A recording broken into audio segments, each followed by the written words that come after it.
안녕하세요. 다른치과의원 원장 박경서입니다. 편도 결석에 관련해가지고 한번 얘기 나눠볼까 합니다. 편도 결석 영상 보여드릴게요.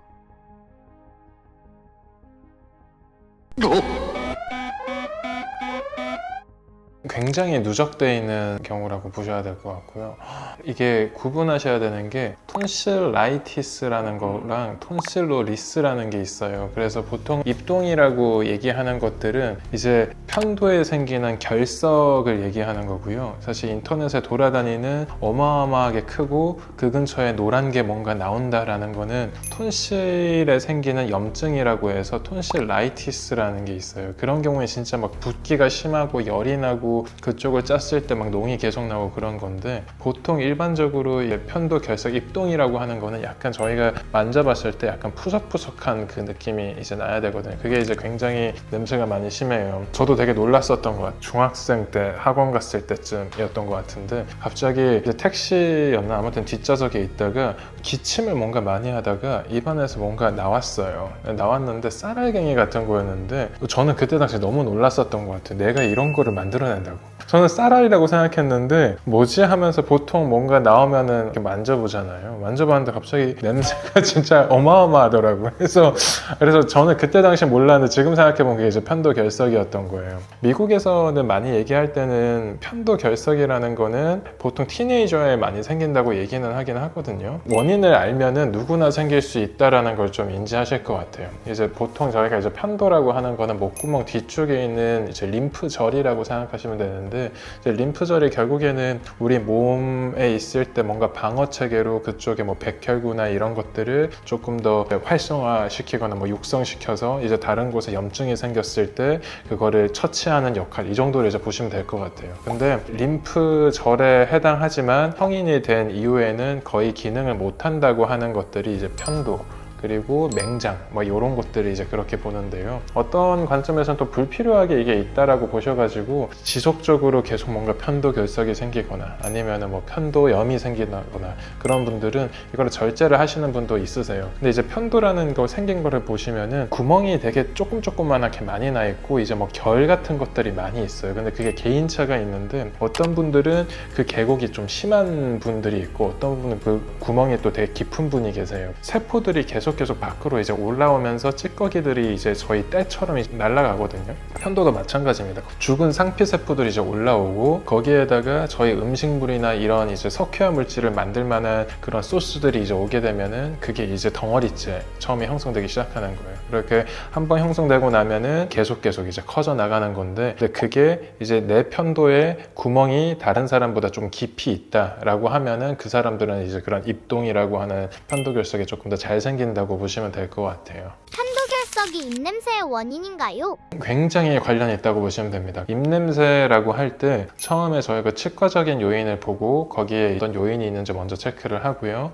그래서 그 요인들이 다 제거가 됐는데도 불구하고 계속 냄새가 나온다라고 하면은 처음에 이제 제일 타깃이 되는 거는 편도 결석이고요. 그 다음에 뭐 위쪽에서 올라온 냄새라던가 아니면 전신질환이 있으신 분들이 이렇게 넘어가는데, 편도 결석 때문에 냄새가 나는 분들이 꽤 많으세요. 특히나 아침에 보면은 많이 또 말라 있을 때 걔네들이 이제 냄새나는 분자들이 녹아있지 않고 막 스멀스멀 나오게 돼서 그런 분들이 또 아침에 굉장히 입냄새가 심하시긴 합니다. 치실을 하고 나서 나는 냄새랑 비슷한데 같은 성분인 건가요?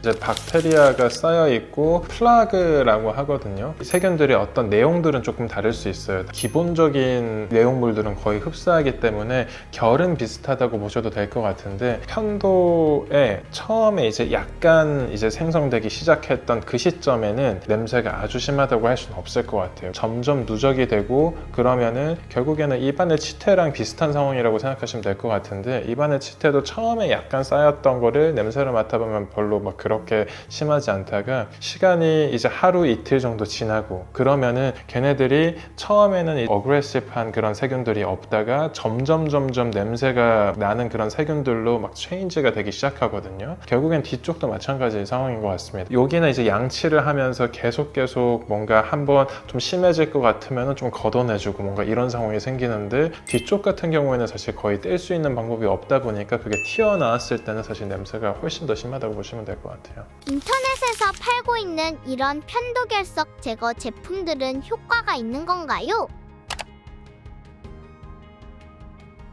물총을 뿌린다 이 정도까지만 해보시는 걸 추천드릴 것 같아요. 우리가 뭐 보는 뭐 손, 입 근처 뭐 이런 것들은 아 여기가 정상적인 구조구나 약간 이런 거를 캐치를 하실 수 있는데 사실 목구멍 뒤쪽으로 넘어가기 시작하면은 평상시에 잘 보는 것들이 아니잖아요. 어디가 정상적인 구조물이고 어디가 아닌지 정말 캐치하기가 어렵습니다. 괜히 그런 기구까지 손을 대시는 거는 저는 비추천드리고요. 아무것도 들어있지 않은 공기가 들어있는 그 주사기로 음압을 이용해서 그걸 그냥 뺀다라는 취지인 건데요. 근데 그것 또한 저는 그건 너무 위험하다고 봐요. 그 위치에 잘못 위치시켰을 때 결국엔 본다라고 하면은 본인이 거울로 보고 하는 건데 그러면은 이제 좌우가 반대거든요. 저희 치과 의사들도 굉장히 힘들어요. 그냥 가장 쉽게 하는 거는 계속 가래뱉듯이 칵칵 하시다 보면은 거기 이제 압력으로도 사실 걔네들이 떨어지기 시작해요. 아까 말씀드렸듯이 그거는 편도결석이 생겼다라는 거는 본인이 남들 편도보다 그런 계곡들이 좀 많다고 생각하시면 돼요. 막 점 같은 것들이 안쪽에 이제 깊게 파여 있다 이렇게 생각하시면 될 것 같은데 그런 분들은 한번 제거하고 난 다음에 결국 또 생깁니다. 결국엔 상피세포는 계속 올라오고 그리고 찌꺼기는 또 계속 이제 나오는 거고 그러다 보니까 결국에는 나는 이거를 어떻게든 해결하고 싶다라고 하면은 그때는 정말 이제 수술적으로 해결하실 수밖에 없거든요. 그래서 뭐 수술적으로 해결한다면은 뭐 부분 절제술이 될 수도 있고 전 절제술이 될 수도 있어요. 근데 제가 이제 들은 바로는 전 절제술이나 그런 이제 수술을 했을 때 그게 큰 수술, 작은 수술이 없지만 전절제술을 하는 거는 굉장히 사실 붓기가 많이 심하고 많이 괴로우실 수 있거든요. 그래서 뭔가 나는 이제 입동 냄새 그게 이제 아주 괴롭지 않다라면은 크게 건드리지 않는 것도 방법인 것 같습니다.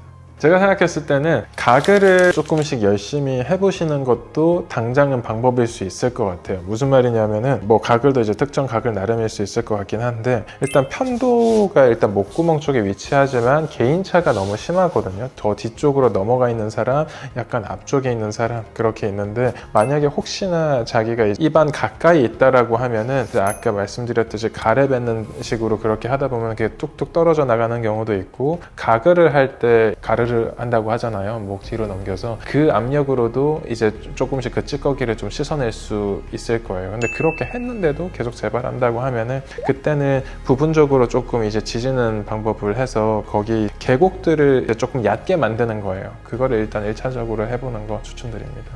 이비인후과와 치과 중 어디를 가야 하나요? 저는 그래도 이비인후과를 추천드릴 것 같아요. 뭐 치과에서도 뭐 부분적으로 이제 레이저를 해서 그걸 저희가 지질 수는 있지만 이제 말씀드렸다시피 이 편도의 위치가 개인차가 있어서 목구멍 쪽으로 이제 막 넘어가는 위치까지 있다라고 하면은 사실 치과 기구로 닿을 수가 없거든요. 거기서 쓰는 라링고스코피라고 해서 아예 목구멍을 열어주는 그런 장치를 써야 되는데 그 장치들이 사실 이제 이비인후과에 있는 거다 보니까 이비인후과면은 거의 이제 어떤 위치에도 다 볼 수 있다. 마스크 착용을 하면 편도결석이 생길 가능성이 더 커지나요? 제가 생각했을 땐 말 같지도 않은 생각이라는 생각이 드는데 만약 그거를 굳이 과학적으로 한번 얘기를 해보겠다라고 하면은 O2가 부족해서 그쪽에 현기성 세균의 증식을 더 유발할 수 있다 이렇게 생각할 수도 있지만 사실 그 정도면은 숨을 못 쉬어야 되지 않을까요? 큰 관련은 없을 것 같습니다. 편도결석을 방치하면 더 큰 병으로 발전할 수 있나요? 네, 요거는 그렇게 보시면 될 것 같아요. 우리가 평생 때를 안 밀었을 때 어떻게 되냐 생각해 보시면은 사실 뭐 그것 때문에 피부암이 걸려요? 뭐 이렇게 만약 물어보신다면은 사실 조금 애매한 것 같아요. 때를 안 밀어서 땀구멍이나 아니면 상피세포가 밀어내는 과정에서 그게 잘못 밀어서 약간 위에 등 뒤에 이제 종기처럼 또 생기는 경우도 있거든요. 뭐 그런 너무 일반적이지 않은 상황을 확장 해석한다면은 뭐 그럴 가능성이 제가 제로라고 막 이렇게 말씀드리긴 그렇지만 대부분의 편도결석이 그 정도 사이즈가 되기 전에는 사실 뭐 가래침이나 아니면 입안에 양치를 하다가도 사실 떨어지는 수준이다 보니까 사실 그런 경우는 극히 미미하다고 보시면 될 것 같아요. 근데 이제 제일 처음에 제가 말씀드렸듯이 정말 구분하셔야 되는 거는 이제 편도결석인지 아니면 편도염인지 그게 확실히 다른 것 같아요. 제가 인터넷에서 돌아다니는 영상도 편도염을 가지고 이제 편도결석인 것처럼 이제 조금 드라마틱하게 보이려고 하시는 부분이 있는 것 같은데 그거는 이제 구분하시면 될 것 같습니다. 네, 지금까지 이제 입동, 편도 결석에 대해서 얘기 나눠봤고요. 아무래도 입냄새가 있다라고 하면 치과에 먼저 방문을 하시는 것 같아요. 그래서 1차적으로 이제 치과적인 요인을 제거를 하고 그리고 그 과정에서 저희가 편도 결석이나 이런 것들이 사실 뒤쪽에 보이는 경우가 있어요. 그런 경우에는 사실 뭐 치과에서도 해결을 할 수 있는 치과도 간혹 있긴 있는데요. 거의 이제 만약에 편도 결석이 의심된다라고 했을 때는 사실 일반적으로는 이비인후과에서 이제 진료받으시는 걸 추천드립니다. 지금까지 다른 치과 의원 박경서였습니다. 감사합니다.